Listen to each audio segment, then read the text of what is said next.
Bonjour à chacun de vous.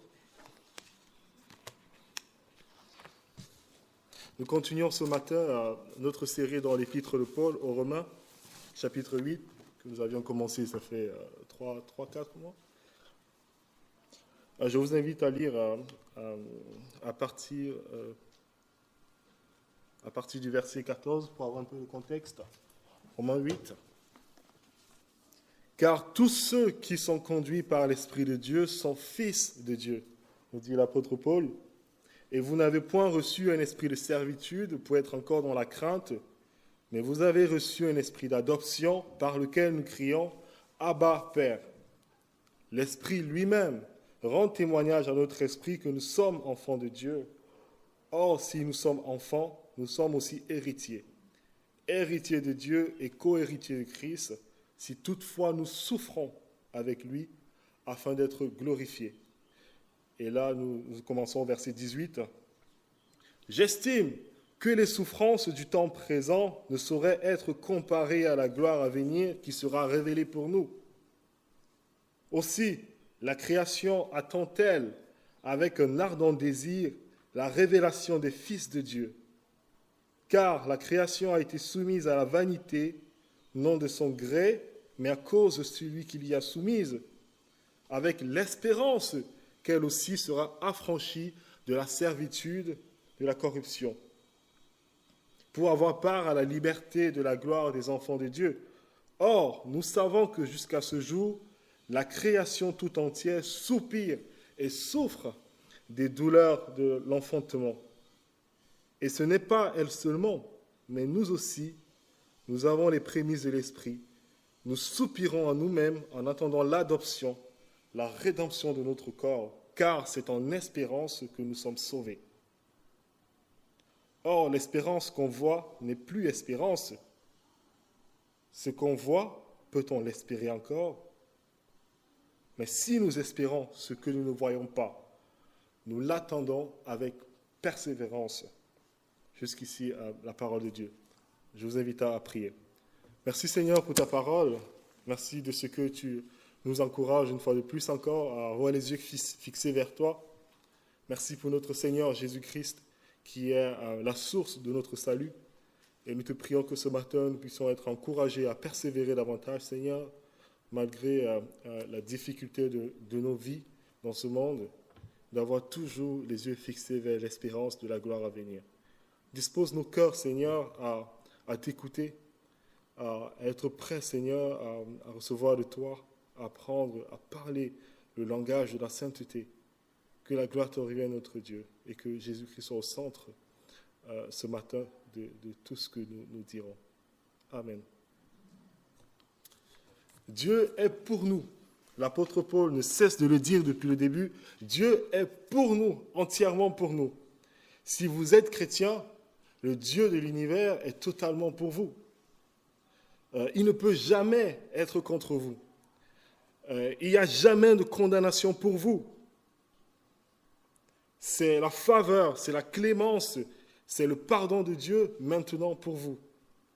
Et dans tout le chapitre, Paul va multiplier les arguments pour nous montrer à quel point il est totalement pour nous. Regardez, il nous a donné son esprit. Il nous a donné son esprit. Nous vivons dans un nouveau mode d'existence maintenant en tant que chrétiens. Nous ne sommes plus esclaves du péché.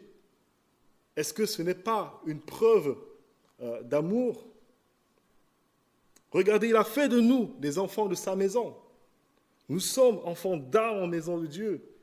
Il nous a donné son esprit d'adoption par lequel nous crions « Papa ».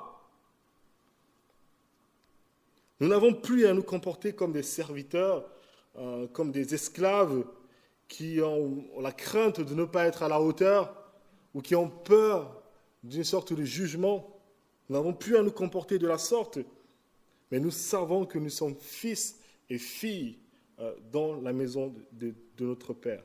Et parce que nous sommes fils et filles dans la maison de notre Père, il nous promet son héritage. Tout ce qui est à lui sera à nous un jour. Et c'est ce que nous allons voir ce matin. Dieu est pour nous et il nous promet son héritage, l'espérance de la gloire à venir.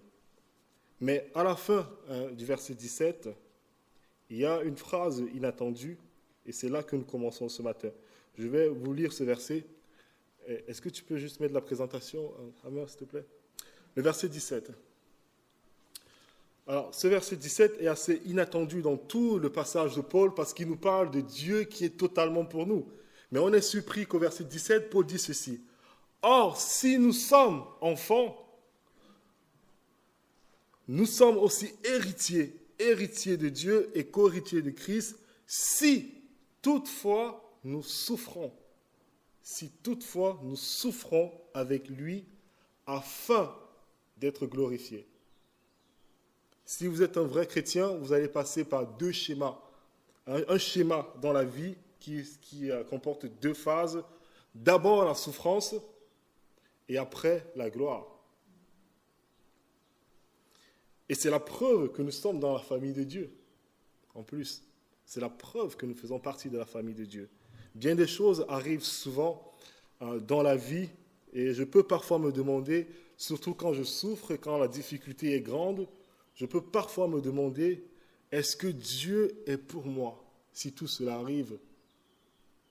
Est-ce que j'ai la faveur de Dieu? Je connais des chrétiens qui passent par des choses terribles, l'une après l'autre, et parfois on se demande combien un homme peut-il supporter, Seigneur? Combien? Si Dieu est pour moi, pourquoi ces souffrances-là? Pourquoi? Et la première chose que j'aimerais partager avec vous ce matin de ce passage, c'est que le chrétien, bien qu'il soit enfant et héritier de Dieu, doit souffrir dans le temps présent afin d'arriver à la gloire éternelle. Et la première question que nous nous posons, c'est quelle souffrance alors? Quelle souffrance devons-nous vivre dans le temps présent? De quelle souffrance s'agit-il? Nous allons souffrir, Paul nous le dit. C'est quelque chose de certain. C'est le passage obligatoire. Christ est passé par là. Et regardez-le aujourd'hui, il est dans la gloire. Il faut bien qu'on s'arrête pour savoir de quelle sorte de souffrance il s'agit. Qu'est-ce qui nous attend? Ou bien qu'est-ce que nous vivons déjà comme souffrance? Et le meilleur moyen de comprendre de quelle souffrance il s'agit, c'est déjà de voir ce que ce n'est pas. De quelle souffrance il ne s'agit pas. Et la première chose, c'est que ce n'est pas une souffrance rédemptrice, une souffrance afin de gagner le paradis. C'est une idée qui est malheureusement répandue, même chez les chrétiens. La Bible enseigne avec clarté qu'on ne peut pas mériter la faveur de Dieu par notre souffrance. C'est la souffrance de Jésus. C'est par sa souffrance que je reçois le pardon. Et non pas mes souffrances à moi, mes bonnes œuvres sont trop tachées de péché pour me sauver, pour mériter quoi que ce soit. C'est par ses meurtrissures à lui que nous sommes guéris. On a lu tout à l'heure dans Isaïe 53. Les souffrances de Jésus, oui, c'était des souffrances rédemptrices.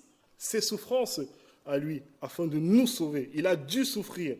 C'est comme si j'étais au fond de l'eau, en train de me noyer, et Christ, pour me sauver, doit plonger, aller au fond, pour me sortir de là. Il se met dans la souffrance pour me sauver. Mes souffrances à moi ne peuvent jamais faire quoi que ce soit. Sur la croix du calvaire, il donne sa vie pour me remonter à la surface. Sa souffrance à lui nous sauve. Mais ma souffrance ne pourra jamais me sortir d'affaire. La souffrance par laquelle nous devons passer en tant que chrétiens n'est pas une souffrance rédemptrice. Mais de quelle sorte de souffrance il s'agit alors? Premièrement, c'est des souffrances de persécution. La persécution. La Bible nous dit dans 2 Timothée 3,12, « Tous ceux qui veulent vivre pieusement en Christ seront persécutés. » Il suffit d'être chrétien à peu près 3 mois, convertir véritablement à Christ pour qu'on commence à se moquer de vous. Tu crois ça? Tu as perdu la tête? Tu crois que Dieu existe? Tu crois que Dieu a marché sur cette terre dans la personne de Jésus? Tu crois qu'il est ressuscité d'entre les morts? Je te croyais intelligent. Parfois, ils le disent dans le dos. Ça va passer. C'est une forme de persécution légère. Mais il y a des formes de persécution un peu plus violentes, un peu plus graves. Et l'histoire de l'Église chrétienne est truffée de martyrs. Pas loin d'ici, à Lyon, vous pouvez aller visiter le Colisée où les chrétiens ont été martyrisés en public au IIe siècle, servant de repas aux bêtes sauvages. Et on a des récits, en fait, des histoires de personnes très connues de là, comme Blandine de Lyon, une jeune esclave de l'Empire romain qui a rejoint une communauté de chrétiens et qui a été martyrisée là, dans ce Colisée, avec 47 autres de ses compagnons. Quand je vivais en Afrique, il y avait une connaissance, quelqu'un que je connaissais, qui s'était converti au Seigneur. Et au moment où il s'est fait baptiser, sa famille, ils ont pris ses affaires, ils ont mis juste devant la maison, ils ont brûlé. Ils ont envoyé un message en disant ceci: « Je maudis le jour de ta naissance, tu n'existes plus pour nous. » Cette scène se répète constamment dans les pays musulmans. Sa famille était musulmane. Et même dans cette église, il y a des personnes qui vivent des souffrances similaires. « Heureux serez-vous, dit le Seigneur, lorsqu'on vous outragera, qu'on vous persécutera, qu'on dira faussement de vous toutes sortes de mal à cause de moi. Réjouissez-vous, soyez dans l'allégresse, parce que votre récompense sera grande dans les cieux. Car c'est ainsi qu'on a persécuté les prophètes qui ont été avant vous. » Donc c'est quelque chose d'inévitable quand on est chrétien. Si nous sommes des gens qui avons été amenés à aimer Dieu, c'est tout à fait normal. Si on aime Dieu et qu'on vit dans un monde qui ne veut pas de Dieu, on va vivre une certaine souffrance. Parce qu'on va contre-courant. On va contre-courant de celle du monde. Si vous êtes devenu chrétien pour avoir la vie plus facile, vous avez raté votre coup. On devient chrétien parce que nous savons qui nous sommes, qui nous a fait, ce qu'il a fait pour nous, ce qu'il nous promet. Il n'y a que ça qui compte, quel que soit ce par quoi nous devons passer. La souffrance de la persécution, c'est la première souffrance des chrétiens, ce que nous devons vivre dans le temps présent. Mais il y a un deuxième type de souffrance. Cette fois-ci, ce n'est plus une souffrance de persécution, mais une souffrance de purification. Parce que nous connaissons encore, malheureusement, le péché en tant que chrétiens. Nous sommes nés dans l'esprit, dans un nouveau mode d'existence complètement différent d'avant. Un nouveau mode d'existence où le langage principal, c'est la sainteté. Mais nous sommes encore obligés de vivre dans un monde détraqué, qui méprise la sainteté avec une ancienne nature qui nous fait la guerre tous les jours. Le mensonge, l'égoïsme, bien d'immoralité qui étaient naturels pour nous avant, deviennent des ennemis à abattre aujourd'hui. C'est un combat quotidien de mise à mort du péché. Frères et sœurs, personne dans ce monde n'est plus malheureux qu'un chrétien qui vit dans le péché. Personne dans ce monde n'est plus malheureux qu'un véritable chrétien converti qui vit dans le péché. Si vous prenez plaisir à vivre dans le péché, c'est devenu une habitude au quotidien, ça ne vous fait ni chaud ni froid de savoir que vous offensez votre Père, qui vous a tant aimé. Alors vous êtes en droit de vous demander si vous l'avez vraiment connu, ce Jésus comme votre Seigneur et votre Sauveur personnel, celui-là qui vous réconcilie avec Dieu. Donc il y a des souffrances de persécution, des souffrances de purification et des souffrances, troisièmement, le plus pertinent pour ce passage, les souffrances liées à l'état actuel de la création. C'est celui dont Paul parle plus dans ce texte, c'est ce qu'il a en tête, mais c'est des souffrances qui sont liées tout simplement à l'état actuel de la création depuis la chute. Regardez-moi le verset 19.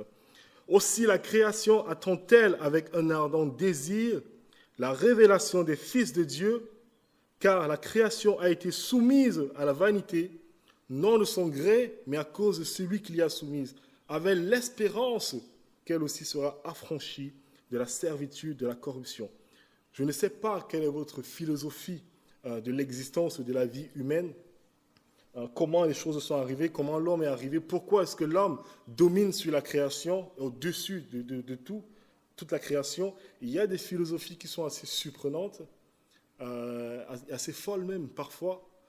Pour ma part, il s'agit de l'athéisme, je ne comprends toujours pas comment est-ce qu'un homme intelligent peut être athée et croire que l'existence telle qu'elle est conçue, telle qu'elle est, avec sa complexité incroyable, son immensité, sa beauté, sa précision, n'est que le fruit d'un concept qu'on appelle hasard, qu'on ne peut pas mesurer, impossible à quantifier, impossible à expérimenter, à voir, à prouver, qui n'a pas de volonté, qui n'a pas d'intelligence, un rien impossible à décrire.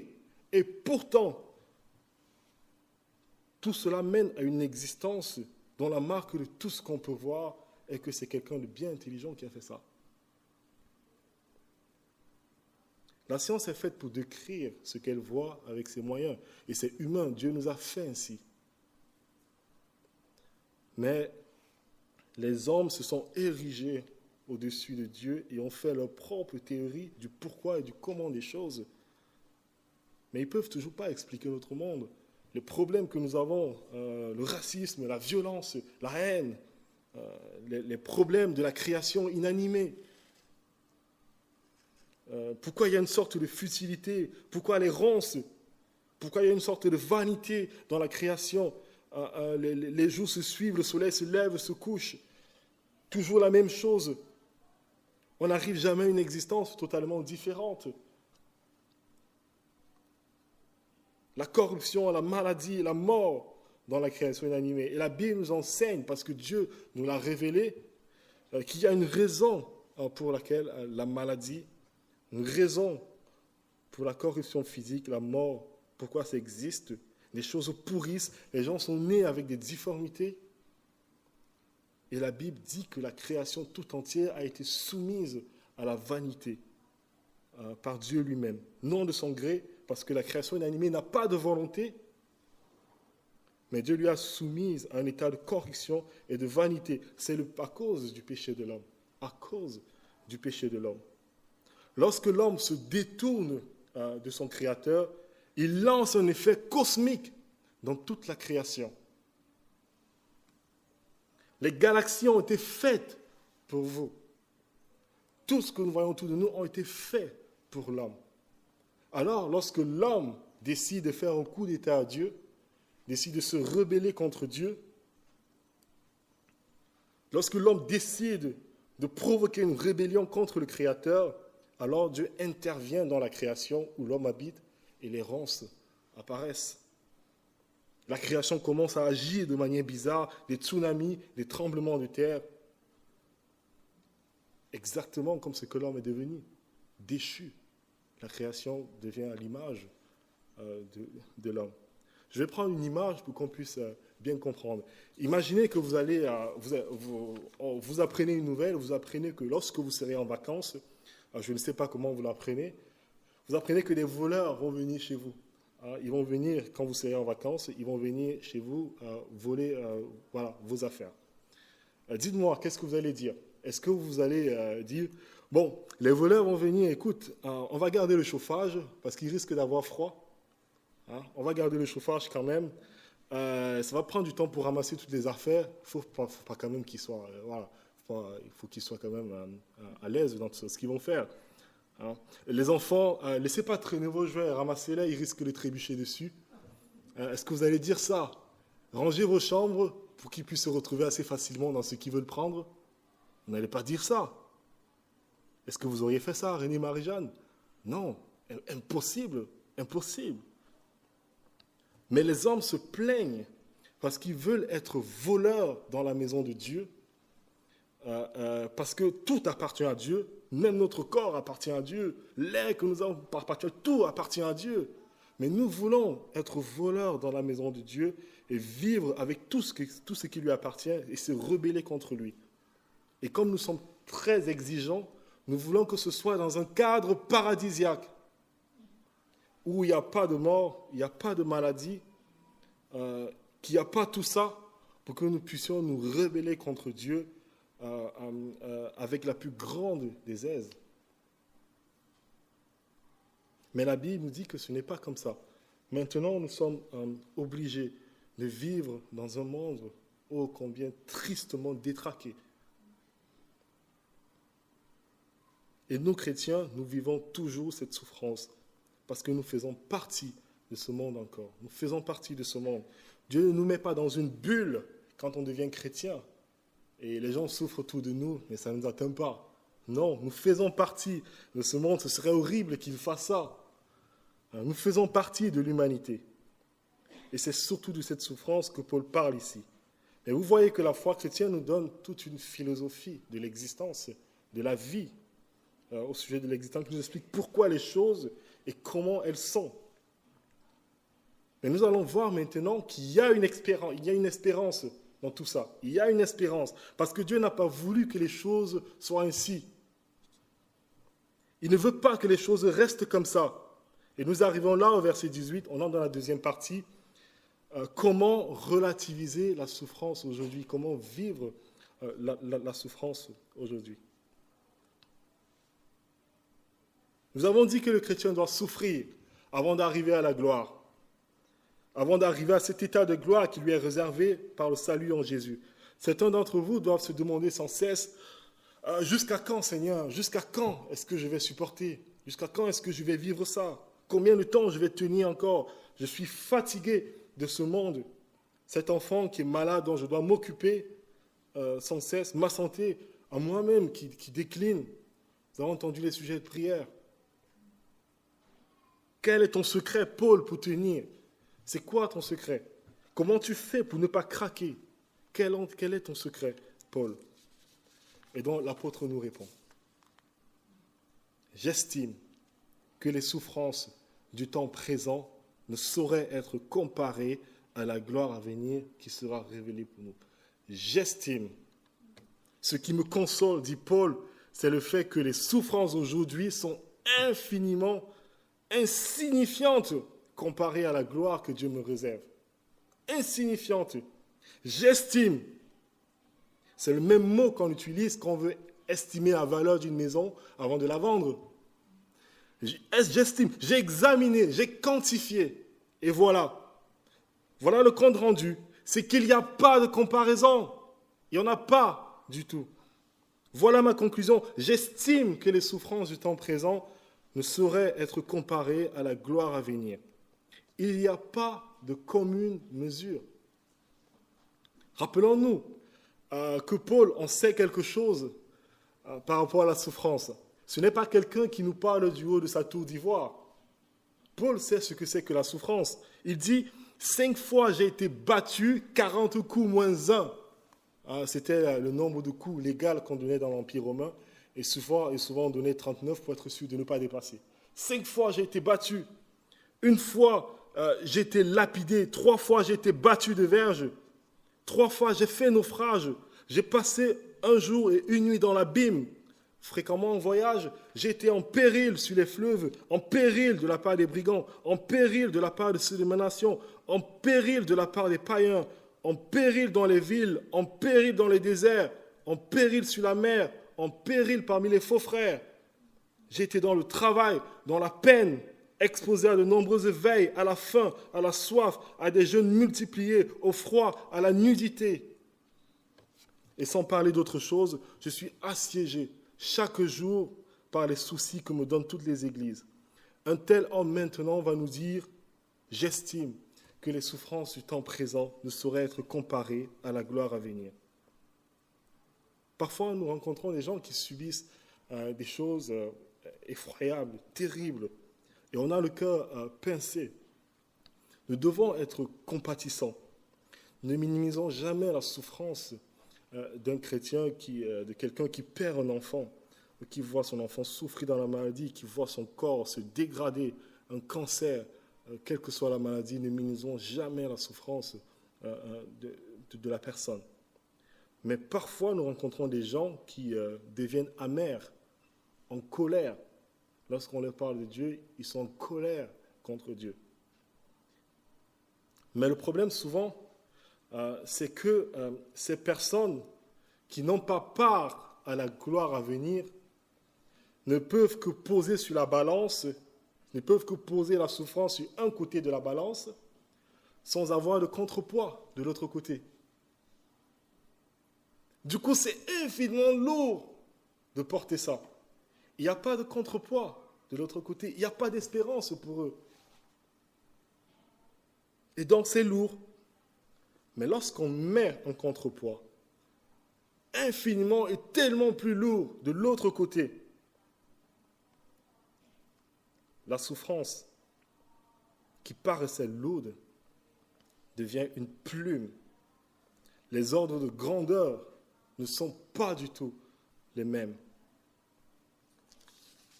C'est ce que Paul est en train de dire ici. Les ordres de grandeur ne sont pas les mêmes. Une fois que le chrétien a les yeux fixés sur cette espérance, la souffrance devient comme une plume dans ce monde. Si seulement vous saviez la gloire incroyable qui vous attend, ces souffrances paraîtraient beaucoup, beaucoup plus faciles à vivre, nous dit Paul. Non seulement ce n'est pas comparable dans l'intensité, dans la quantité, mais ce n'est pas du tout comparable dans la durée non plus. Qu'est-ce que 80, 90, 100 ans de vie de souffrance dans ce monde par rapport à une éternité de gloire? C'est foudroyant, nos cerveaux ont du mal à concevoir ce que c'est qu'une vie en dehors du temps, l'éternité. Alors imaginez qu'il y a dans une voiture une famille, les parents et 2 enfants. Ils ont 8 heures de trajet à faire pour aller en vacances. Ils doivent traverser toute la France, aller dans le nord. 8 heures en voiture. Et les parents, ils attendaient ça depuis longtemps. Ça fait longtemps qu'ils attendaient d'avoir les vacances. Pour eux, 8 heures de trajet, c'est rien du tout comparé aux 3 semaines de vacances qui les attendent. Enfin, ils vont pouvoir se détendre, ils vont pouvoir lire un peu, ils n'ont pas d'obligation, pas de travail. Pour eux, le voyage, 8 heures de trajet, c'est rien du tout. Ça va passer mais très vite. Par contre, les enfants derrière, ils n'ont pas de problème. Ils sont en vacances pratiquement tous les jours à la maison. Le voyage sera une éternité. Quand est-ce qu'on arrive? Quand est-ce qu'on arrive? C'est une éternité pour eux. C'est tellement difficile à vivre, les 8 heures de trajet. Ils ne voient que le voyage. Les parents sont contents. Ils n'arrivent pas à croire qu'il manque que 6 heures de route à faire. Et les enfants, ils n'arrivent pas à croire qu'il manque encore 6 heures de route à faire. Ça change tout pour le chrétien de rester les yeux fixés sur l'héritage, l'espérance de la gloire à venir. Ça rend le voyage plus facile, nous dit Paul. Maintenant, une question que j'aimerais qu'on aborde, à quoi ça va ressembler la gloire à venir? Je pense qu'elle est importante, cette question. J'aimerais qu'on s'arrête juste 3 minutes là-dessus, et je pense que le problème le plus répandu chez les chrétiens qui fait qu'on ne désire pas assez l'héritage, c'est que nous avons une très fausse image de ce à quoi va ressembler la vie après la mort, de ce à quoi va ressembler le paradis. C'était mon cas à l'époque, et je vous assure que je n'étais pas pressé d'y aller. Je n'étais pas pressé de mourir, pas du tout. Vraiment, ça ne m'intéressait pas. Et je ne vais pas aborder tous les aspects parce que je ne suis jamais allé, je ne sais pas à quoi ça ressemble. Je saurais vous décrire dans les détails la perfection, les mots que la Bible utilise pour nous décrire. Voilà, ça nous échappe. Mais il y a quelques points que j'aimerais aborder parce que je pense que c'est là où ça fait souvent problème. Des points où nous ne sommes pas au clair dessus, qui peuvent parfois poser problème et ne nous donnent même pas envie d'y aller. Et ça, c'est un problème chez les chrétiens parfois. Et le premier problème, souvent, c'est que nous croyons que nous n'aurons pas de corps. Nous croyons que nous n'aurons pas de corps. C'est tellement important d'avoir ça clair.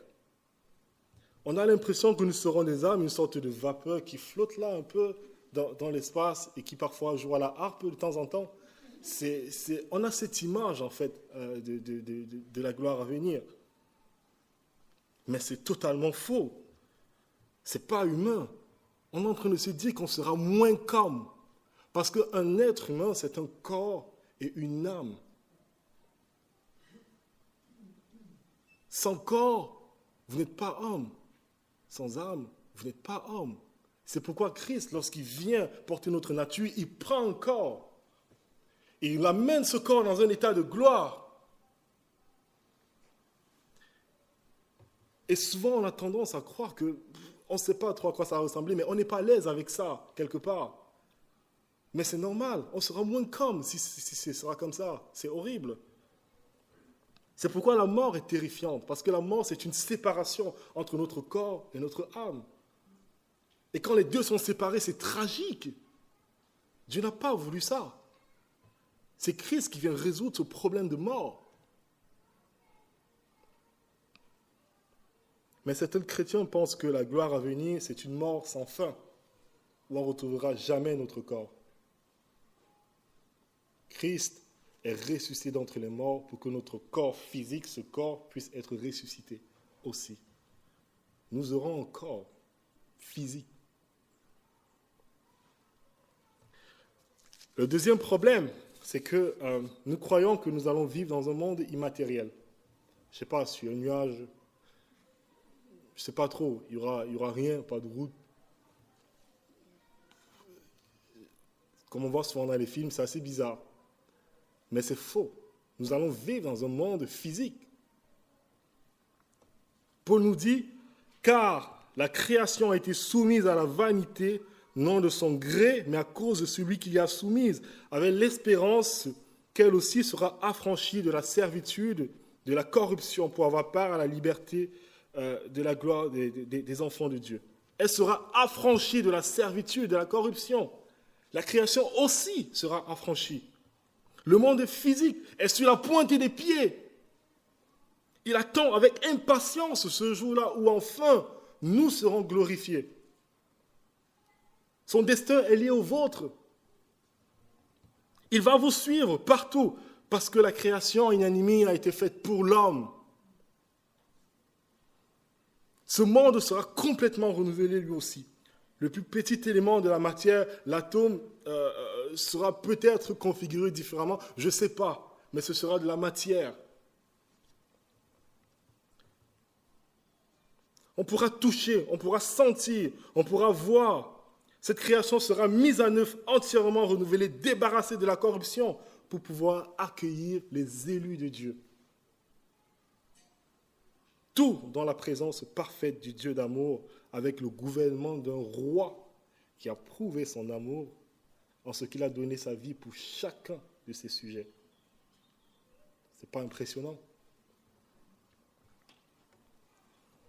On ne va pas extrapoler trop sur ce à quoi ça va ressembler. Je ne peux pas vous donner des détails s'il y aura des maisons, si les maisons auront des portes, parce que Jésus ressuscité passait à travers les murs. Je ne peux pas vous donner des détails, mais tout ce que je peux vous dire, tout ce que je veux, c'est créer en fait ce sentiment en vous. Vous laisser ce désir de vous vanter de votre patrie céleste, parce que c'est là notre chez nous.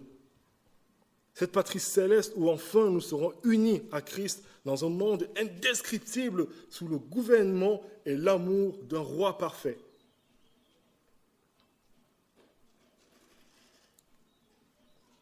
C'est vraiment ce qu'il faut retenir de tout ça. Si on fait l'erreur de tomber dans cette dissociation des choses, voir tout ce qui est matériel comme forcément mauvais et un peu tout ce qui est spirituel comme forcément bon, on va se perdre. Dieu a créé le monde physique pour sa gloire. Et l'homme est en quelque sorte l'ambassadeur, le gérant de ce monde physique, la couronne de cette création physique, matérielle. Parce qu'il a été déchu, il a entraîné toute cette création avec lui. Et quand il sera restauré, la création va suivre. Tout ça, c'est pour la gloire de Dieu. Maintenant, nous allons finir avec ça. Quelques implications pratiques de tout ce que nous avons vu aujourd'hui.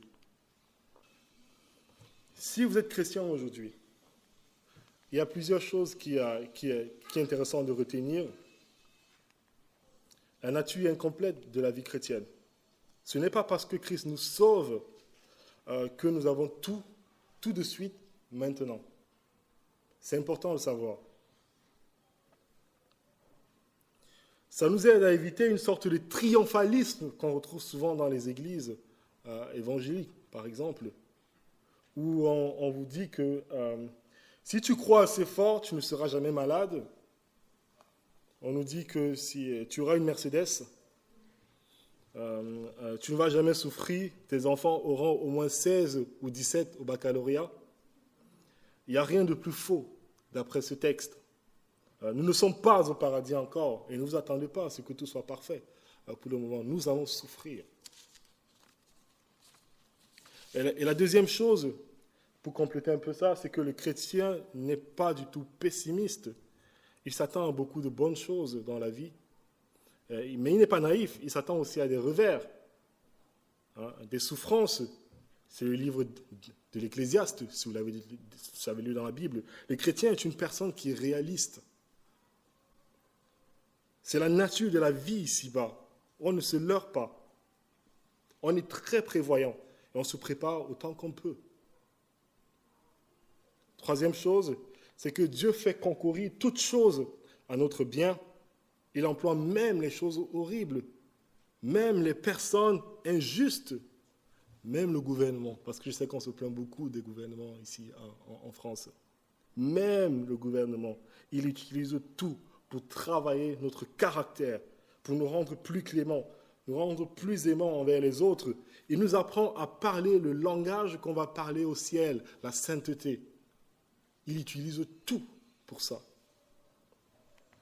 Quatrièmement, les chrétiens sont des gens qui traversent la vie avec une attitude fondamentalement différente. Ils sont sur la pointe des pieds, ils attendent la gloire à venir. Ils vivent dans l'espérance. Parce qu'ils ont un petit peu du ciel déjà dans le cœur maintenant. Ils ont déjà du ciel dans le cœur. Est-ce que ça vous décrit? Êtes-vous une personne sur la pointe des pieds qui attend l'espérance à venir? Est-ce que les gens vous connaissent comme quelqu'un qui a déjà un petit peu du ciel dans son cœur? Ou bien est-ce que les gens vous connaissent comme quelqu'un qui est focalisé uniquement sur la souffrance et sur ce qui ne va pas? Je termine avec cette petite histoire. C'est celle de Jim Elliot. C'est un jeune missionnaire dans les années 50 aux États-Unis. Je ne vais pas vous raconter toute l'histoire parce qu'on a déjà pris pas mal de temps. Mais Jim a été massacré et découpé en morceaux par la tribu indienne à qui il allait apporter l'évangile avec 5 autres de ses compagnons. Découpé en morceaux. Sa femme, Elisabeth, raconte dans une biographie qu'elle a écrite à son sujet, elle a découvert en fait pas mal d'écrits dans son journal intime après sa mort et elle s'est rendue compte qu'il parlait très souvent de la mort. Il parlait très souvent de la mort. Et je vais juste partager ces 2 textes avec vous qui sont issus de ce journal. La première chose, il dit ceci. Il dit, il n'est pas inné, il n'est aucun imbécile. Celui qui abandonne ce qu'il ne peut pas garder pour gagner ce qu'il ne peut pas perdre. La deuxième citation encore plus intéressante. Combien ils sont peu et courts ces heures où mon corps doit battre et ensuite je m'en vais dans le monde réel où l'invisible devient important. Voilà un homme qui avait déjà du ciel dans son cœur pendant sa vie ici-bas. J'estime que les souffrances du temps présent ne sauraient être comparées à la gloire à venir qui sera révélée pour nous. Je vous invite à prier. Te disons merci Seigneur de ce que tu es entièrement pour nous, tu nous le prouves encore. Même dans la souffrance, tu es là. Tu rends notre fardeau léger. Les conséquences de notre péché dans ce monde qui sont vraiment une source de souffrance. Merci de ce que tu nous donnes cette espérance qu'un jour, il n'y aura plus de tout ça. Il n'y aura plus de pleurs, il n'y aura plus de larmes, plus de souffrance, plus de violence. Éternellement dans ce monde parfait que nous avons toujours désiré, que tous les hommes passent le temps à chercher d'une manière ou d'une autre. Tu nous donnes cette espérance en Jésus-Christ. Nous te prions, Seigneur, que tu diriges nos regards vers toi, sans cesse vers toi. Quel que soit ce que nous vivons, que nous ayons le regard fixé vers cette gloire que nous aurons, qui sera révélée enfin, lorsque notre Seigneur Jésus viendra et que nos corps ne connaîtront plus la corruption. Lorsque éternellement, nous arrêterons de nous battre, de vivre à contre-courant pour être dans la présence parfaite de notre Père Céleste.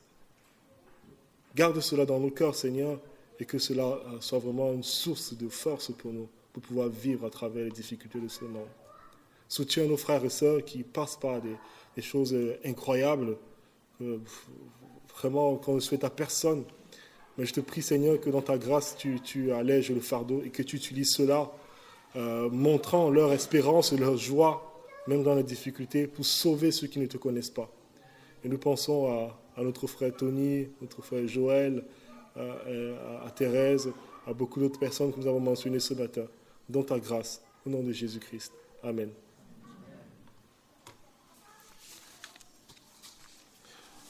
Je vous invite à chanter un dernier chant qui suit le thème de ce message. Il me conduit.